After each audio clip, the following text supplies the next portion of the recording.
Andreas, nice to meet you. My name's Dave. I'm from HeyUGuys.co.uk. Was it refreshing to return back to the 2D animation after such a long break? It was an absolute thrill. It was the best days of my life because we had stopped doing those animated hand-drawn films for about 5 years, 6 years. And it was just sad. We were all sad because we thought we should be doing them.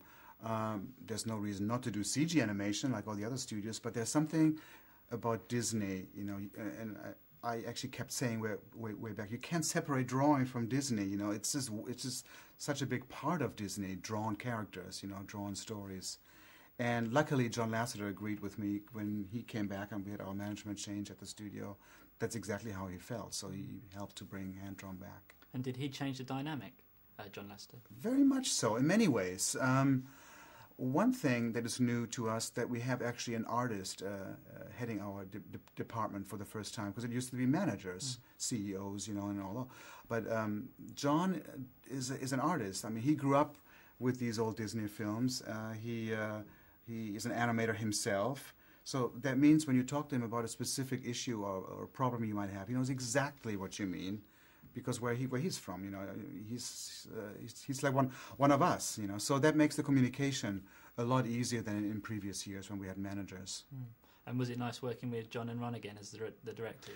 Oh yeah, because I've worked with them for close to 25 years now, you know, off and on, and it's just like it just fits like an old shoe because I know those guys and they know me. It's a little, people who work with Ron and John for the first time, they have to get to know how Ron and John react and respond. It's a little different than a lot of directors. For example, I scan a scene, a roughly animated scene, and I would show it to them. And John would probably not say anything. And Ron would just sit and look at the screen and just kind of nod. And that means it's fantastic, you know. They just don't, they're not that vocal. I mean, they would tell you afterward what they like and what they don't like, but initially they don't show much emotion. You have to read them and their subtle expressions, you know, so it takes a little while. But I've known those guys for years. Yeah, a bit difficult to read. Who's your favourite Disney character of all time that you've worked on? Because you've been working at Disney for quite a long time now. Yeah, it's going to be 30 years this August.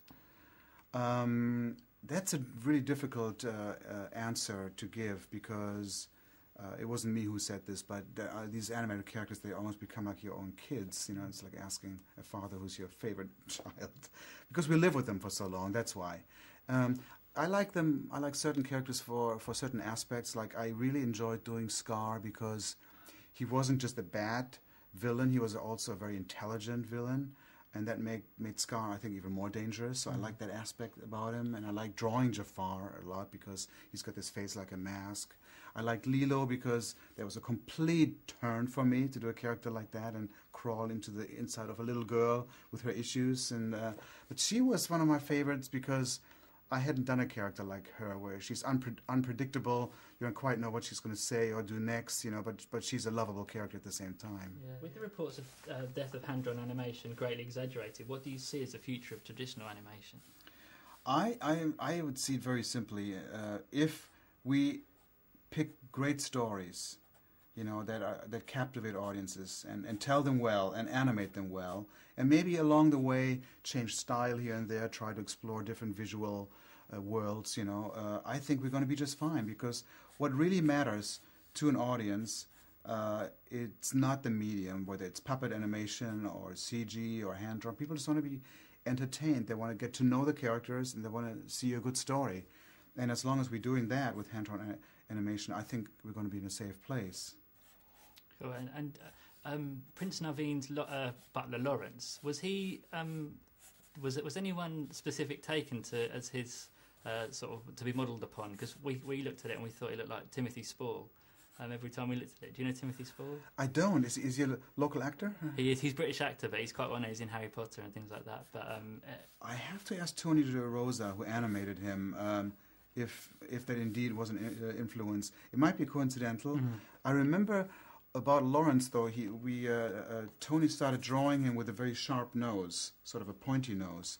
And then the problem was there were other characters that had pointy noses, the Fenner brothers, the realtors, you know, and he looked like one of them. So I said, we got to alter that, you know, because, I mean, just to be clear on the characters. But yeah, you would have to ask Tony, you know, if that actor played a role.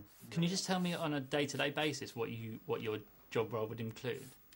Yeah, we had dailies or rushes, like you call them here, each morning. So they would normally start at 9 o'clock, and so we would look at everybody's work in progress and discuss it and talk about it. What could be better? You know, what we like, what we don't like about it yet. And that's a great forum actually, because you can benefit from other people's ideas. And then after that, I might be starting a new scene and talk to the directors about what's supposed to happen in the scene and what Mama Odie's thinking in this scene. So we talk about those things at great length, and then I would go to my room and rough that scene out, meaning I would just do like little doodles, rough sketches, such as this one.